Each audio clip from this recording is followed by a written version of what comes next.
Congress shall make no law respecting an establishment of religion, or prohibiting the free exercise thereof, or abridging the freedom of speech, or of the press, or the right of the people peaceably to assemble, and to petition the government for redress of grievances.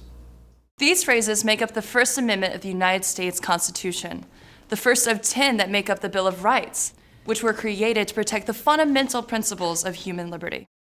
The First Amendment needs protection because it's the bulwark of American liberty. It protects freedom of conscience, freedom of religion, freedom of speech, freedom of assembly, freedom to petition the government to change laws that are unjust. And those freedoms are always under attack and always under threat of being pushed aside by people who don't believe in those freedoms. On February 21st, 2012, the Houston chapter of Americans United for Separation of Church and State celebrated the First Amendment at the historic Rothko Chapel. Americans United for Separation of Church and State is a nonpartisan, nonprofit educational organization dedicated to preserving church-state separation as the best way to ensure religious freedom for all of us. It was an evening to remind ourselves of our constitutional freedoms by featuring two individuals whose rights to free religious expression were challenged. When he was a high school student, David Chalafu was banned from wearing his rosary beads outside of his clothing.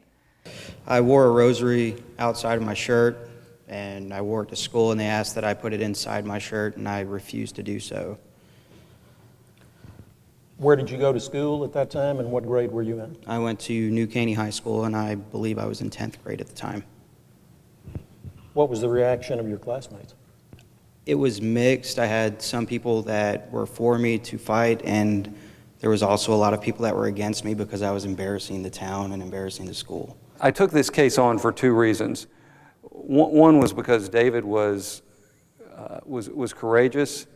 He was trying to make a difference in his school, trying to let his fellow classmates know what he was going through, not in an imposing, offensive way, but just to let them know that he was serious about his faith. The other guest was Adriel Orocha, a Native American who was told to cut his hair upon entering kindergarten.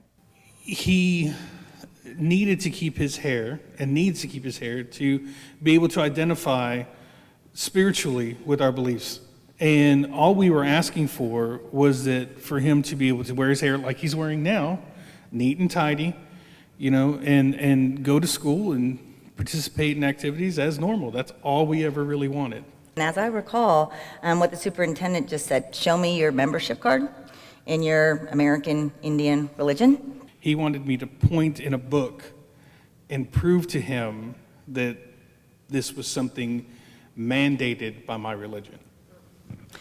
Which the law actually prohibits a government entity from requiring that kind of proof. Even beyond the First Amendment, Texas's state law provides this extra level of protection for religious free exercise. And the question became, in our case, whether Adriel's belief, to start with, was sincerely held, and then whether the government's interest, the school district's interest in enforcing its dress code was compelling enough to trump that issue of religious free exercise. There were people who were really uncomfortable with the diversity that had arrived in their community and opposed it. And people said, and the superintendent said, in Needville we believe certain things, it stands for something, we cut our hair a certain way, and you're kind of with us or against us. And if you can't conform, you don't belong here. That was really the message. I can respect their ideas. I can respect their trying to preserve what they felt was right. But at the same time, there's a greater thing going on here. It isn't just what their community felt was right. We're talking about a much greater cause. We're talking about the Constitution and what it affords us in protecting it. That's what I was really after. If someone feels that his or her First Amendment rights have been violated, the most important thing for that person to do is reach out to those groups that have developed specialized expertise in vindicating those rights. Such groups include Americans United for Separation of Church and State, the ACLU, Federalist Society.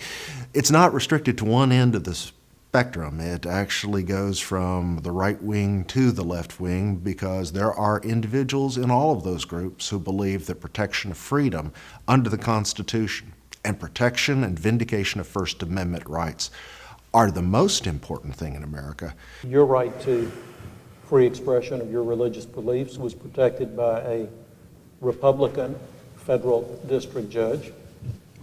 And in your case, Kenny and Adrielle, your rights were protected by a Democratic federal judge and then affirmed on appeal by, I assume, a panel of Republican I assume so too.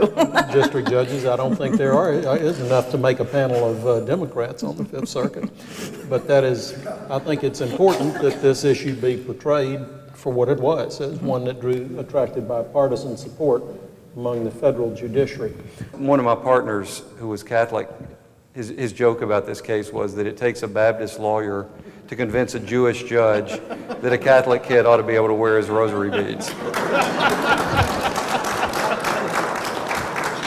It's important that we show our children the correct path to walk and show them that there are things worth fighting for, and that it's not always the easiest road, but it's the road worth traveling down. I'm extremely thankful for the Constitution and for clients who have the courage to put themselves on the line and do what it takes to make it a living document and protect the rights of me and you and all of you. It's called the First Amendment for a reason. The First Amendment is the most important of all of the amendments in our Bill of Rights. This is a time in our country when the line between church and state is increasingly ignored by the religious right.